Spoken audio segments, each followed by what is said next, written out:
Timarni road पर भूसे से भरे लोडिंग वाहन में लगी भीषण आग। एफआरबी टीम की तत्परता से टला बड़ा हादसा। कोतवाली थाना क्षेत्र अंतर्गत टिमरनी रोड स्थित गिरिराज वेयरहाउस के पास सोमवार देर रात भूसे से भरे एक लोडिंग वाहन में अचानक आग लगने से हड़कंप मच गया। घटना दिनांक 16 फरवरी 2026 की रात लगभग 2:15 की है। सूचना मिलते ही डायल 112 की एफआरबी टीम तत्काल मौके पर पहुंची और साहस व सूझबूझ का परिचय देते हुए आग पर काबू पा लिया, जिससे एक संभावित बड़ी दुर्घटना टल गई। प्राप्त जानकारी के अनुसार फाइल वार्ड से आगे टिमरनी रोड स्थित गिरिराज वेयरहाउस के पास खड़े भूसे से भरे लोडिंग वाहन में अज्ञात कारणों से आग लग गई। देर रात आग की लपटें उठती देख स्थानीय लोगों ने तत्काल पुलिस को सूचना दी। सूचना मिलते ही थाना कोतवाली की एफआरबी 112 के पायलट मोहित और आरक्षक संदीप कुजूर बिना देर किए घटना स्थल पर पहुंचे। मौके पर पहुंचते ही टीम ने एफआरबी वाहन में उपलब्ध अग्निशमन यंत्र का उपयोग कर आग पर प्रारंभिक नियंत्रण पाया। इसके बाद पानी की मदद से आग को पूरी तरह बुझाया गया। भूसे में आग लगने के कारण स्थिति बेहद संवेदनशील थी, क्योंकि आग तेजी से फैल सकती थी और आसपास खड़े अन्य वाहनों व वेयरहाउस को भी अपनी चपेट में ले सकती थी। समय रहते की गई कार्रवाई से बड़ा नुकसान होने से बच गया। घटना की सूचना मिलते ही रात्रि गश्त अधिकारी एएसआई सुरेंद्र श्रीवास्तव भी मौके पर पहुंचे। वेयरहाउस मालिक श्याम जी राठी भी घटना स्थल पर उपस्थित रहे और पुलिस टीम के त्वरित प्रयासों की सराहना की। आग बुझाने के दौरान आरक्षक संदीप कुजूर के बाएं पैर का पंजा झुलस गया। उन्हें तत्काल प्राथमिक उपचार दिलाया गया। घायल होने के बावजूद उन्होंने आग बुझाने की कार्रवाई में महत्वपूर्ण भूमिका निभाई। पुलिस अधिकारियों ने टीम की बहादुरी और कर्तव्य निष्ठा की सराहना करते हुए कहा कि यदि समय पर कार्रवाई नहीं होती तो बड़ा हादसा हो सकता था। एफआरबी 112 के पायलट मोहित और आरक्षक संदीप कुजूर की तत्परता, साहस और समर्पण के कारण एक बड़ी दुर्घटना टल गई। स्थानीय नागरिकों ने भी पुलिस की त्वरित कार्रवाई की प्रशंसा की है। अब बदलेगी हरदा की चाल, क्योंकि आ गया है बाटा फुटवेयर का शोरूम हरदा में। अब चलो स्टाइल में। पता ground floor GP mall, bus stand road, Harda. जरूरतमंदों की सेवाओं में लापरवाही बर्दाश्त नहीं। कलेक्टर सिद्धार्थ जैन पेंशन शिकायतों के त्वरित निराकरण, प्रेशर हॉर्न और अवैध ध्वनि विस्तारकों पर सख्त कार्रवाई के निर्देश। जरूरतमंद हितग्राहियों को मिलने वाली सेवाओं में किसी भी प्रकार की कोताही बर्दाश्त नहीं की जाएगी। सामाजिक सहायता, पेंशन से जुड़ी शिकायतों का तत्काल निराकरण सुनिश्चित किया जाए। यह निर्देश कलेक्टर सिद्धार्थ जैन ने सोमवार को आयोजित समयावधि अंकित पत्रों की समीक्षा बैठक में अधिकारियों को दिए। कलेक्टर ने सामाजिक न्याय विभाग को निर्देशित करते हुए कहा कि सामाजिक सहायता योजनाओं के हितग्राहियों को नियमित रूप से पेंशन का भुगतान सुनिश्चित किया जाए। दिव्यांग पेंशन के लिए जिला मेडिकल बोर्ड द्वारा जारी किए जाने वाले प्रमाण पत्रों में पूरी संवेदनशीलता के साथ दिव्यांगता का निर्धारण किया जाए, ताकि पात्र व्यक्तियों को योजनाओं का लाभ समय पर मिल सके। बैठक में विद्यार्थियों की परीक्षाओं को ध्यान में रखते हुए जिले में ध्वनि विस्तारक यंत्रों के अनियंत्रित उपयोग पर सख्ती बरतने के निर्देश भी दिए गए। कलेक्टर ने तहसीलदारों को निर्देशित किया कि कोलाहल नियंत्रण अधिनियम के तहत कार्रवाई करते हुए नियम विरुद्ध उपयोग किए जा रहे ध्वनि विस्तारक यंत्रों को तत्काल जब्त किया जाए। उन्होंने स्पष्ट कहा कि बार बार चेतावनी के बाद भी लोक प्रशांति भंग करने वालों के खिलाफ जेल भेजने की कार्रवाई की जाए। उल्लेखनीय है कि जिले में डीजे के उपयोग पर पहले से ही प्रतिबंध लागू है। इसके साथ ही कलेक्टर ने जिला परिवहन अधिकारी को वाहनों में प्रेशर हॉर्न के उपयोग पर सख्ती से रोक लगाने और उल्लंघन करने वालों के खिलाफ अभियान चलाकर कार्रवाई करने के निर्देश दिए। बैठक में आधारभूत सुविधाओं से जुड़े मुद्दों की भी समीक्षा की गई। करताना से जुगाड़िया मार्ग की खराब स्थिति को सुधारने के लिए लोक निर्माण विभाग को निर्देश दिए गए। वहीं हंडिया रोड स्थित एक मैरिज गार्डन में पार्किंग व्यवस्था नहीं होने की शिकायत पर नगर पालिका अधिकारी को नियमानुसार कार्रवाई करने को कहा गया। नगर पालिका हृदय को बकाया संपत्ति कर, जल कर एवं अन्य करों की वसूली में तेजी लाने के निर्देश भी दिए गए। कलेक्टर ने सभी नगरीय निकायों को आमजन की बुनियादी जरूरतों, विशेष रूप से सड़कों की स्थिति सुधारने के लिए प्रतिबद्ध रहने को कहा। बैठक में संकल्प से समाधान अभियान की प्रगति की समीक्षा की गई तथा राजस्व विभाग के लंबित मामलों, नामांतरण, बंटवारा, सीमांकन और अभिलेख दुरुस्ती की प्रगति की भी जानकारी ली गई। बैठक में जिला पंचायत की मुख्य कार्यपालन अधिकारी श्रीमती अंजलि जोसेफ जोनाथन, संयुक्त कलेक्टर सुश्री रजनी वर्मा सहित विभिन्न विभागों के जिला अधिकारी उपस्थित रहे। अब बदलेगी हरदा की चाल, क्योंकि आ गया है बाटा फुटवेयर का शोरूम हरदा में। अब चलो स्टाइल में। पता ground floor GP mall, bus stand road, Harda. 1.3 3-5 crore के प्रतीक्षालय या कंक्रीट के स्मारक, खाली ढांचे, गलत लोकेशन, जनधन की बर्बादी पर कौन देगा जवाब? यात्रियों की सुविधा के नाम पर सांसद निधि से बने प्रतीक्षालय अब जिले में विकास से ज्यादा विवाद का प्रतीक बनते जा रहे हैं। वर्ष 2024 से 2026 के बीच 1,35,17,000 रुपए की लागत से 52 यात्री प्रतीक्षालय स्वीकृत किए गए। कागजों पर यह योजना जनहित की बड़ी पहल दिखाई देती है, लेकिन जमीनी हकीकत कई जगह चौंकाने वाली है। कई प्रतीक्षालय ऐसे स्थानों पर बनाए गए हैं जहां न बस रुकती है न यात्री आते हैं। नतीजा, लाखों रुपए खर्च कर खड़े किए गए ढांचे खाली पड़े हैं। औसतन एक प्रतीक्षालय पर करीब 2,59,000 रुपए खर्च हुए। सवाल यह उठ रहा है कि क्या निर्माण से पहले वास्तविक जरूरत का सर्वे हुआ था या सिर्फ बजट खर्च करने की जल्दबाजी थी? आमने सामने दो प्रतीक्षालय, ग्रामीण हैरान। सिराली तहसील के ग्राम पीपलिया में एक ही स्थान पर आमने सामने दो प्रतीक्षालय बना दिए गए। ग्रामीणों का कहना है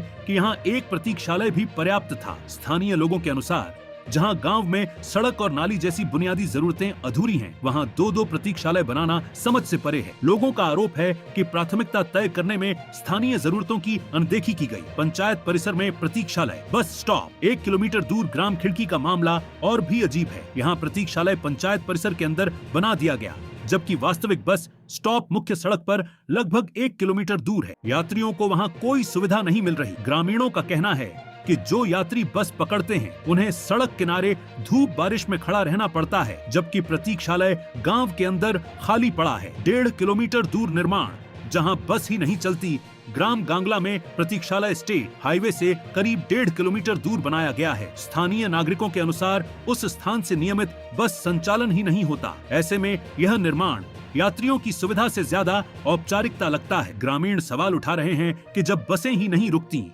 तो प्रतीक्षालय किसके लिए बनाया गया? स्थानीय लोगों का आरोप है कि जिन स्थानों पर वास्तव में जरूरत थी वहां निर्माण नहीं हुआ, जबकि कई जगह बिना मांग और उपयोगिता का आकलन किए राशि खर्च कर दी गई। ग्रामीणों का कहना है कि यदि पंचायत स्तर पर खुली बैठक कर जरूरत तय की जाती तो सार्वजनिक धन का बेहतर उपयोग संभव था। खाली पड़े प्रतीक्षालय अब प्रशासनिक योजना, निगरानी और क्रियान्वयन पर गंभीर सवाल खड़े कर रहे हैं। विकास कार्यों में पारदर्शिता और जवाबदेही को लेकर नागरिकों में नाराजगी साफ दिख रही है। मामले को लेकर प्रशासनिक जांच की चर्चा शुरू हो गई है। अधिकारियों का कहना है कि शिकायतों की समीक्षा की जाएगी, लेकिन बड़ा सवाल ये है कि करोड़ों रुपए खर्च होने के बाद भी यदि निर्माण उपयोग में नहीं आ रहा तो जिम्मेदारी किसकी तय होगी? क्या सिर्फ कागजी कार्रवाई से मामला शांत कर दिया जाएगा या वास्तविक जवाबदेही तय होगी? जनता अब यह जानना चाहती है कि जनहित की योजनाओं में खर्च हर रुपये का हिसाब कौन देगा और क्या भविष्य में ऐसे निर्माण से पहले जमीनी जरूरत को प्राथमिकता दी जाएगी? सर, एक की आवश्यकता थी यहाँ पे, दो तो मुझे लगता है वेस्ट ऑफ मनी है। हो सकता है यहाँ पे पार्टी का विपक्ष में लगाया गया हो, इसलिए लगे हम। इसका आइडिया मैं प्रॉपर दे नहीं सकता हूँ आपको, पर हाँ एक की जरूरत थी यहाँ पे। तो ये यहाँ पे लोग बैठते हैं? जी, कुछ लोग बैठते हैं, क्योंकि यहाँ से जो एक आप रूट देख रहे हो इधर बस नहीं जा पाती, तो जो भी लोग आते हैं यहाँ पे यहीं पे बैठते हैं। इसका उपयोग किसी और चीज में, इसके पैसे का उपयोग किसी और चीज में किया जा सकता है गाँव के? जी, वैसे तो बहुत चीजों में कर सकते थे गाँव का विकास के लिए, क्योंकि आधी रोड नहीं है, कुछ जगह रोड पुराने हो चुके हैं, उसमें यूज कर सकते थे। कहीं ऐसा तो नहीं कि जैसे बीजेपी का ये बना हुआ है, उधर कांग्रेस का बना हुआ है, तो लोग ऐसा तो नहीं कि बीजेपी वाले लोग गांव के इस तरफ बैठते हैं, कांग्रेस के उस तरफ बैठते हैं? नहीं सर, ऐसा कुछ भी नहीं है अभी तो यहाँ पे। हो सकता है आगे कुछ होने वाला हो, बट तो पहले वो बना, पहले ये था। इसका तो अभी मुश्किल से 15-20 दिन हुए होंगे। नहीं हो रहा है, वो गलत जगह रखा है, वहाँ पे कोई बस भी नहीं चलती और कोई बस नहीं। स्कूल बस दोनों बच्चे लेने जाती है, 2-4 बच्चे अभी स्कूल के जाते हैं बस। किस मार्ग पे रखा है ये रखना चाहिए, वो रोड पे रखना चाहिए जो हरदा से खंडवा रोड है उस पे। अभी किस मार्ग पे रखा है? अभी रखा है वो अपने मसन गाँव से वो हंडिया मार्ग पे रखा है, गांगला के स्कूल के साइड में रखा है। वहाँ कोई ना बैठ पाता ना कभी बैठा, आज तक देखा नहीं हमने। मेन रोड से कितनी दूर रखा है? मेन रोड से करीबन 1.5 किलोमीटर अंदर रखा है। और सरपंच साहब को मैंने बोला भी था, राजकुमार को, कि भाई वहाँ रख दो तो कि भर्ती भरना पड़ेगा। तो मैंने एक ट्राली के पैसे मैं देता हूँ, एक ट्राली का 50 से ले लेना। और ये इसको साल भर हो चुका। और यात्री प्रतीक्षालय कब रखा है? मतलब साल भर पहले वो प्रतीक्षालय रखा है वहाँ पे। आपने बताया कि अभी तक कोई इसमें एक यात्री भी नहीं बैठा है? नहीं बैठा, अभी तक नहीं बैठा है। बेसिकली जनप्रतिनिधि ही सिलेक्ट करते हैं वहाँ पे, सरपंच सचिव, sarpanch and with consultation of the official जो सचिव है वहाँ पे, उसके बाद वो साइट सिलेक्ट होती है। परंतु अगर अब उसकी जरूरत नहीं है या फिर वहाँ पे बसेस नहीं रुक रही तो मैं एक बार आरटीओ से डिस्कस कर लूँगा कि बस चार्ट में कुछ अगर उस पॉइंट को ऐड कराना है तो ऐड करा लेंगे। क्या कुछ नियम होना चाहिए? Basically there are some specific distances, population density road से कितनी करीबी है उसके हिसाब से बनने चाहिए प्रतीक्षालय, तो एक बार चेक करा लेंगे क्या इशू है। अब बदलेगी हरदा की चाल क्योंकि आ गया है बाटा फुटवेयर्स का शोरूम हरदा में। अब चलो स्टाइल में, पता ground floor GP mall bus stand road Harda. 18 फरवरी से कन्हैया मंदिर में 3 दिवसीय प्राण प्रतिष्ठा महोत्सव का आयोजन। नगर में धार्मिक उल्लास का माहौल बनने जा रहा है। कन्हैया मंदिर में माहेश्वरी समाज द्वारा भगवान श्री राधा कृष्ण के श्री विग्रह की प्राण प्रतिष्ठा का भव्य 3 दिवसीय आयोजन 18 से 20 फरवरी तक किया जाएगा। यह महोत्सव रामानुजाचार्य स्वामी केशवाचार्य बालक स्वामी की पावन उपस्थिति में संपन्न होगा। समाज के सदस्यों ने जानकारी देते हुए बताया कि 18 फरवरी को शाम 4 बजे श्री मदन मोहन मंदिर से भव्य शोभा यात्रा निकाली जाएगी। शोभा यात्रा नगर के प्रमुख मार्गों से होते हुए पुनः कन्हैया मंदिर पहुंचेगी। शोभा यात्रा में आकर्षक झांकियां, भजन कीर्तन और श्रद्धालुओं की उत्साहपूर्ण भागीदारी देखने को मिलेगी। महोत्सव के दूसरे दिन 19 फरवरी को हवन, पूजन एवं वैदिक अनुष्ठानों का आयोजन किया जाएगा। शाम के समय महिला मंडल द्वारा भक्ति भजनों की विशेष प्रस्तुति दी जाएगी, जिससे पूरा वातावरण भक्तिमय हो उठेगा। रात 8 बजे से रामानुजाचार्य बालक स्वामी के आशीर्वचन होंगे, जिनका श्रद्धालु लाभ प्राप्त करेंगे। तीसरे दिन 20 फरवरी को प्रातः 7 बजे भगवान श्री राधा कृष्ण की विधि विधान से प्राण प्रतिष्ठा संपन्न होगी। इसके पश्चात महा आरती के साथ पूर्णाहुति दी जाएगी। आयोजन समिति ने सभी नगरवासियों से इस पावन महोत्सव में शामिल होकर धर्म लाभ लेने की अपील की है। अब बदलेगी हरदा की चाल क्योंकि आ गया है बाटा फुटवेयर्स का शोरूम हरदा में। अब चलो स्टाइल में, पता ground floor GP mall bus stand road Harda.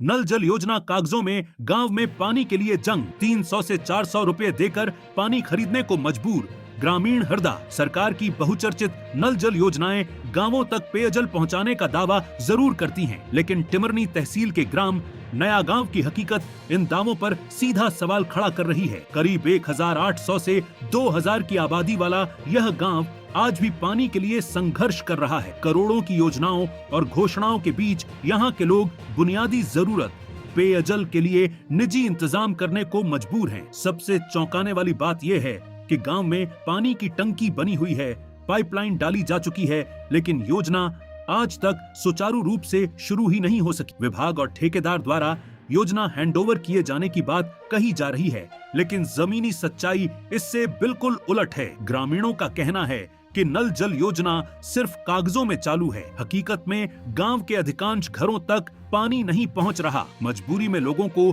पड़ोसी घरों से पाइप जोड़कर पानी लेना पड़ता है और इसके बदले हर महीने 300 से 400 रुपए तक भुगतान करना पड़ रहा है। आर्थिक रूप से कमजोर परिवारों के लिए यह रकम छोटा बोझ नहीं है। ग्रामीणों का सवाल है कि जब सरकार मुफ्त या नाम मात्र शुल्क पर पानी देने का दावा करती है, तो फिर उन्हें निजी तौर पर पानी क्यों खरीदना पड़ रहा है। स्थिति तब और गंभीर हो जाती है जब गांव के शासकीय जल स्रोत भी विवादों में घिर जाते हैं। गांव में मौजूद 2 सरकारी हैंडपंपों पर कथित कब्जे के आरोप लगे हैं। ग्रामीणों के अनुसार एक हैंडपंप में मोटर डालकर उसे निजी उपयोग में लिया जा रहा है, जिससे बाकी लोगों को पानी नहीं मिल पा रहा। सार्वजनिक संसाधनों पर इस तरह का कब्जा प्रशासन की निगरानी व्यवस्था पर भी सवाल उठाता है। यदि सरकारी हैंडपंप भी आम लोगों के लिए उपलब्ध नहीं रहेंगे तो ग्रामीण आखिर जाएं तो जाएं कहां। गांव में बनी पानी की टंकी अब ग्रामीणों के लिए उम्मीद से ज्यादा उपेक्षा का प्रतीक बन गई है। लोगों का कहना है कि निर्माण के समय बड़े बड़े वादे किए गए थे कि हर घर तक पानी पहुंचेगा, लेकिन आज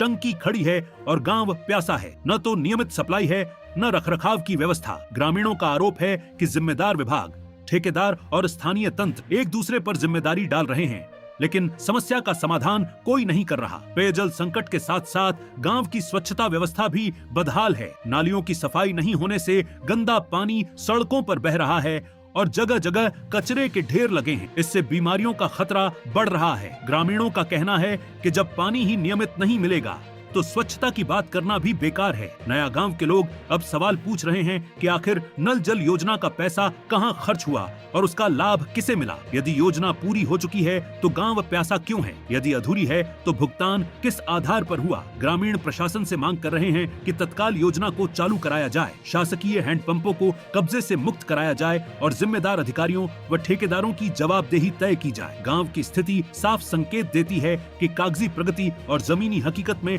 बड़ा अंतर है। योजनाओं का उद्घाटन आसान है, लेकिन उन्हें चालू रखना असली परीक्षा है और नया गांव में यह परीक्षा प्रशासन बुरी तरह फेल होता दिख रहा है। जब तक जिम्मेदारों पर ठोस कार्रवाई नहीं होगी, तब तक गांव के लोग हर महीने पानी खरीदते रहेंगे और सरकारी योजनाएं सिर्फ फाइलों में चलती रहेंगी। अब ये पानी नहीं आ रहा था, हम क्या काम, कोई पानी आया तो कहीं और बिल मांगन खागा थे, अक्का के बिल दो के। अच्छा, टंकी तो बनी है लेकिन। हाँ, टंकी बनी, पानी आने नहीं आ रहा था, हमको कुल्लो करन खन में आए पानी। अच्छा, तो ये पाइपलाइन ऊपर से गई है, तो फिर आप क्या पानी खरीद रहे हैं किराए से?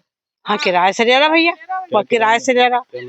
300 महीना 200 जैसा भी पटगा सा दे रहा, पानी ले रहा 300 रुपए महीना। तो आप लोगों ने पानी चालू करवाने के लिए सरपंच या कोई अधिकारी को प्रशासन को बताया? अभी हमको नहीं पता, हम अपनी समझ से पानी नहीं था, पानी ले रहा। अब नदी को पानी कहाँ बचे, नल में भी अच्छा पानी नहीं आया करे। कितने गाँव में कितने नल सरकारी नहीं आ रहा है?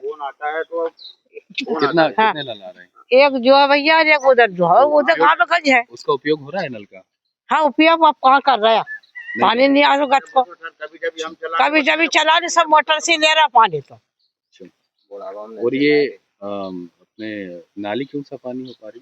अब भैया करे नहीं तो क्या कर, उनका करवाना चाहिए, पंचायत से सरपंच मेंबर करवा तो है, हमरा के नाम कर रहा है सरपंच में। अच्छा, तो मतलब ये नाली भी सरपंच नहीं करवा पा रहे हैं? नहीं हो रही भैया, उसी पड़ी ऐसी बात को। पूरे जितने आप कितने घर के लोग होंगे जो पानी जो किराए से ले रहे हैं? हम तो सभी ले रहे 8-10 मिल है। अच्छा, किराया देना 300 रुपए? हाँ, दे रहा भैया 300। अच्छा, तो इसको निपटाने के लिए आपने प्रशासन से या सरपंच से कहा कि भैया टंकी जल्दी चालू करवाओ या बोरिंग चालू करवाओ, ऐसा कहा? अभी कहीं तो भी पानी नहीं आ रहा, एक बार करे तो पानी नहीं आयो, पानी नहीं आया फिर क्या करा, अपन क्या कमा उनसे? नल जल योजना से पानी नहीं मिल रहा? नहीं मिले हमको, तो कुल्लो करन सब नहीं आए, पानी नहीं मिला सर हमको, नहीं मिले। अरे भैया, हम नदी को भरा नहीं, अब हम होगा। तो सर वो टंकी से पानी नहीं आया करे, सक्सेस नहीं है वो टंकी। फिर अभी कैसे पानी को? अभी तो हम ये मोटर उनसे ले रहे हैं। मोटर से ले रहे, कोई किराया देते हैं? हाँ, किराया देते हैं सर। मतलब पानी लेने के लिए? हाँ, पानी लेने के लिए। कितना देते हैं महीने कितने देते? महीने के 200 रुपये 250 रुपये, जिसको जैसी पड़ जाए मतलब।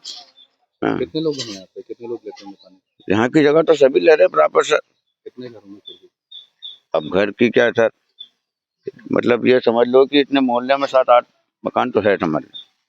हाँ, मतलब पानी नहीं है तो? और वो सभी ले रहे सर, ये मोहल्ले के भी ले रहे हैं। पानी नहीं है तो अलग से पानी लेना पड़ रहा, खरीदना पड़ रहा मतलब? हाँ, पानी खरीद रहे हैं। कितने, 400 रुपये? नहीं, 200 रुपये महीने जी। फिर आपको ये नल आपके यहाँ सरकारी नल लगे हैं, उसके बारे में बताएं, क्या चल रहे हैं कि नहीं चल रहे? पर्याप्त पानी सर ये तो चल रहा है।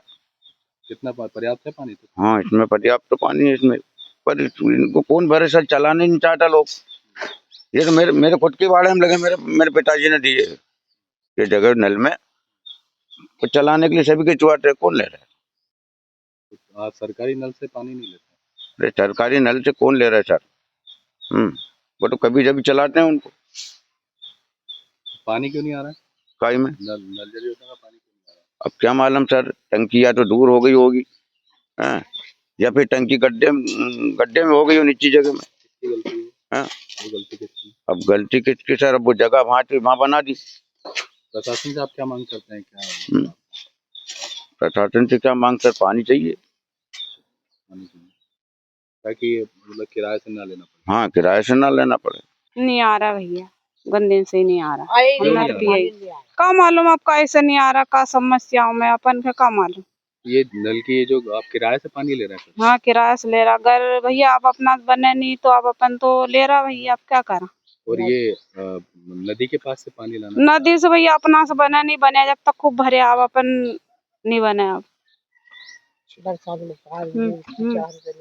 क्या कभी सरपंच वगैरह ने लोग बोला चालू करवाने के लिए नल का? अब सरपंच तो इधर आते ही नहीं, का मालूम भैया कब करे नहीं करे। अपन तो अब भैया लम्बा मोल को पानी अपन तो ले रहा 300 रुपये। 300 रुपये में ना? 300 रुपये दे रहा मोल का पानी का अपन। किसी दूसरे घर से ले रहे हैं? दूसरा घर से इंश्योरेंस ले मा।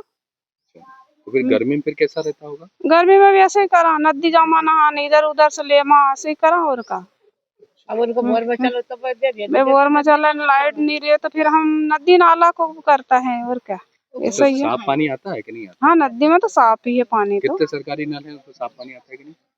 ये है तो जिनमें चला चला थक जाओ भैया, पेट दुखे, मैंने तो ऑपरेशन करवायो, मेरे से तो बना नहीं भैया। अच्छा, पानी इसमें साफ आता, पीने लायक पानी का? पीने लायक आ, डोला आए कभी कभी खूब चला तो। मेरे से तो बना नहीं भैया, मैं तो बीमार थी। मैं ग्राम पंचायत नया गाँव सरपंच महेंद्र कुमार यदुवंशी। ये नल जल योजना का पानी क्यों नहीं पहुंच पा रहा है? ये जो नल जल की टंकी की सप्लाई जो डाली गई है पाइपलाइन, वो व्यवस्थित डली नहीं गई। उसी बीच हमने उस समय मुद्दा भी उठाया था कि ये टंकी को डाउन में बना दिया गया, एक तो पहली चीज़। दूसरी बात, जब यहाँ पाइपलाइन आई है तो सिंगल पाइपलाइन डाली गई, उसके कारण कहीं जॉइंट छूट गया, कहीं पाइप में कनेक्शन ज़्यादा होने के कारण वहीं से जो कनेक्शन चालू होता है तो यहाँ तक पानी आ नहीं पाता। अभी ये जो ग्रामीणों की समस्या है कि भाई किराए से पानी लेना पड़ रहा है, इसके लिए क्या कहेंगे? हमने एक बोर करवाया है अभी जस्ट पिछले महीने, उसको पाइपलाइन में हम एक आध हफ्ते में पानी टेस्ट करके चालू कर रहे हैं। और यहीं पास में ही जहाँ अपन खड़े हैं ना, इससे 200 मीटर की दूरी पे एक बोर करवाया है, तो वो पाइपलाइन में इस तरफ जोड़ देंगे, जहाँ पानी की समस्या है अभी वर्तमान में उसको हम ख़त्म कर देंगे। क्योंकि सामने जो है जी, बाहर से आ रहा है, वास्तव में दिक्कत है, पानी पहुँच नहीं पा रहा है। और यहाँ नहीं, उस एक मोहल्ला और उस तरफ भी पानी नहीं पहुँच रहा है, तो हमने ये पाइपलाइन इसको हम डायरेक्ट चालू कर दिया करेंगे। और जितनी जगह में टंकी से पानी जा रहा है उस सप्लाई को हम टंकी से चालू कर देंगे। ये गवर्नमेंट जो नल है इनका उपयोग हो रहा है? हाँ, जो हेडपम्प है कहीं कहीं तो बंद हो गए हैं, पानी उसका ख़राब है, कहीं लेवल नीचे चला गया तो गर्मी में पानी सूख जाता है। बाकी जो अभी की स्थिति में चालू है, पानी मिल रहा है। नाले की सफाई यहाँ पे दिख रहा है कि नाले की सफाई नहीं हो पाई। नाली में तो ये है कि हमारे पास एक कर्मचारी है और वो आए दिन काम तो करता है, पर गांव में इतनी नालियां हैं कि एक कर्मचारी के बस की नहीं है कि पूरा काम निपटा सके। और हम लोग भी, हमारी गलती, किसान की मान लो या परिवार वालों की, घर से जो कचरा निकला वो नाली में लाके डाल देते हैं। ये व्यवस्था हम ही खराब कर रहे हैं। वो भी अच्छी तरह व्यवस्था अपने आप सुधारना चाहिए। क्या करेंगे? हम उसको सफाई करवाते हैं, हम समय समय पर करवाते रहते हैं, पर हम चाहें कि एक ही दिन में पूरे गांव की सफाई हमको दिखे तो वो संभव नहीं है एक आदमी से। जहाँ तक मेरा संज्ञान में है, नया गांव की योजना पहले से हस्तांतरित है, फिर भी आपके माध्यम से अगर ये जानकारी मेरे तक आई है तो एक बार मैं उसको दिखवा लेता हूँ, और जो भी वाकिफकारी होगी उसके हिसाब से उसमें पंचायत को सहयोग करेंगे या डिपार्टमेंट का किस तरह से कोई काम पेंडिंग होगा तो हम पूर्ण करा देंगे। तो जो वहाँ के जो जनप्रतिनिधि है, उनका कहना है कि भाई सरपंच से बात होती है, उन्होंने कहा है कि पीएचई के द्वारा काम नहीं किया गया, क्या कहते हैं इसको? तो अभी तक मैंने आपसे कहा ना कि अगर पीएचई का काम अगर शेष है तो हम पूर्ण करवा देंगे। हमारे तरफ से अगर काम शेष होगा हम पूर्ण करा देंगे, लेकिन मुझे जहाँ तक मालूम है कि वो योजना हस्तांतरित है। अगर हस्तांतरित है तो फिर मैं एक बार अपने सभी को भिजवा के दिखवा लेता हूँ मौके पे, और जहाँ तक हमारे स्तर का काम शेष होने का है तो हम उसको पूर्ण करवा देंगे। अगर हो गई है सर, तो वहाँ पर अभी तक चालू नहीं हो पाई सर? हाँ, वही तो मैं कह रहा हूँ। नहीं, जब हस्तांतरित की गई होगी उस समय शायद योजना चालू रही होगी। मैं वर्तमान स्थिति दिखवा के ही आपको अपडेट करता हूँ। ग्रामीणों के आरोप है सर, अभी तक वहाँ पर चालू नहीं, तो आप ग्रामीण कह रहे हैं तो हमने कहा ना आपसे जांच करा ले रहे हैं हम एक बार, ठीक है? कार्रवाई करेंगे? हाँ बिल्कुल, अगर हमारे स्तर से पेंडेंसी होगी तो निश्चित रूप से हम कार्रवाई करेंगे। अब बदलेगी हरदा की चाल, क्योंकि आ गया है बाटा फुटवेयर्स का शोरूम हरदा में। अब चलो स्टाइल में, पता ground floor GP mall, bus stand road, Harda. Pre university परीक्षाओं का शुभारंभ 10 दिनों तक चलेगी परीक्षा प्रक्रिया हरदा। लाल बहादुर शास्त्री व्यावसायिक अध्ययन महाविद्यालय हरदा में प्री यूनिवर्सिटी परीक्षाओं का सफलतापूर्वक शुभारंभ हुआ। ये परीक्षाएं आगामी 10 दिनों तक आयोजित की जाएंगी। महाविद्यालय प्रशासन द्वारा परीक्षाओं को सुव्यवस्थित रूप से 2 बैच में संचालित किया जा रहा है, ताकि समस्त विद्यार्थियों की परीक्षा प्रक्रिया सुचारू रूप से संपन्न हो सके। महाविद्यालय प्रबंधन के अनुसार संपूर्ण परीक्षा प्रक्रिया विश्वविद्यालय के निर्धारित दिशा निर्देशों के अनुरूप पूर्ण अनुशासन एवं पारदर्शिता के साथ आयोजित की जा रही है। परीक्षा समिति एवं समस्त शिक्षकों की सक्रिय उपस्थिति में परीक्षा कक्षों में शांत एवं सकारात्मक वातावरण सुनिश्चित किया गया है। परीक्षा के प्रथम दिवस पर परिसर में विद्यार्थियों के उत्साह, आत्मविश्वास एवं लक्ष्य के प्रति दृढ़ संकल्प का विशेष वातावरण देखने को मिला। महाविद्यालय के प्राचार्य डॉक्टर राजीव खरे ने विद्यार्थियों को संदेश देते हुए कहा कि यह समय केवल परीक्षा देने का नहीं, बल्कि अपने आत्मविश्वास और परिश्रम को सिद्ध करने का अवसर है। सपनों को साकार करने के लिए मेहनत ही सबसे बड़ा मंत्र है। महाविद्यालय परिवार ने सभी परीक्षार्थियों को सफलता एवं उत्कृष्ट उत्कृष्ट परिणामों के लिए शुभकामनाएं प्रेषित की हैं। अब बदलेगी हरदा की चाल, क्योंकि आ गया है बाटा फुटवेयर्स का शोरूम हरदा में। अब चलो स्टाइल में, पता ground floor GP mall, bus stand road, Harda. अधिवक्ताओं की हत्या से उबाल में वकील, एडवोकेट प्रोटेक्शन एक्ट की मांग। तेज हरदा जिला अधिवक्ता संघ ने मुख्यमंत्री को भेजा ज्ञापन, विरोध दिवस मनाने का ऐलान। हरदा मध्य प्रदेश में अधिवक्ताओं पर लगातार हो रहे हमलों के विरोध में जिला अधिवक्ता संघ हरदा ने कड़ा रुख अपनाया है। संघ ने मुख्यमंत्री के नाम ज्ञापन सौंपते हुए प्रदेश में तत्काल एडवोकेट प्रोटेक्शन एक्ट लागू करने की मांग की है। अधिवक्ताओं का कहना है कि कानून के रखवालों की सुरक्षा ही सुनिश्चित नहीं है, जिससे पूरे न्याय तंत्र पर खतरे के संकेत मिल रहे हैं। ज्ञापन में हाल ही में जिला शिवपुरी के अधिवक्ता श्री संजय सक्सेना की गोली मारकर की गई हत्या का उल्लेख करते हुए कहा गया है कि इस घटना ने पूरे प्रदेश के अधिवक्ताओं को झकझोर दिया है। अधिवक्ता परिषद ने इस हत्या को कानून व्यवस्था की गंभीर विफलता बताते हुए कहा कि यदि वकील ही सुरक्षित नहीं रहेंगे तो आम नागरिकों को न्याय दिलाने की व्यवस्था पर भी सवाल खड़े होंगे। संघ का आरोप है कि प्रदेश में अधिवक्ताओं पर हमलों की घटनाएं लगातार बढ़ रही हैं। उज्जैन के अधिवक्ता श्री चंद्रमान सिंह मीना सहित कई जिलों में वकीलों पर हमले हो चुके हैं। अपराधियों के हौसले इतने बुलंद हो चुके हैं कि दिन दहाड़े अधिवक्ताओं पर हमला कर हत्या तक की जा रही है। इससे पूरे अधिवक्ता समाज में आक्रोश और भय का माहौल है। जिला अधिवक्ता संघ ने कहा कि मध्य प्रदेश राज्य अधिवक्ता परिषद लंबे समय से वकीलों की सुरक्षा के लिए विशेष कानून की मांग कर रही है, लेकिन अब तक इस दिशा में कोई ठोस कदम नहीं उठाया गया। ज्ञापन में सरकार से मांग की गई है कि अधिवक्ताओं की सुरक्षा सुनिश्चित करने के लिए तत्काल एडवोकेट प्रोटेक्शन एक्ट लागू किया जाए, ताकि वे निर्भय होकर अपना न्यायिक एवं व्यावसायिक कार्य कर सकें। मध्य प्रदेश राज्य अधिवक्ता परिषद की विशेष सामान्य सभा में लिए गए निर्णय के अनुसार 16 फरवरी 2026 को प्रदेश भर में न्यायालयीन कार्य से विरत रहकर विरोध दिवस मनाया गया।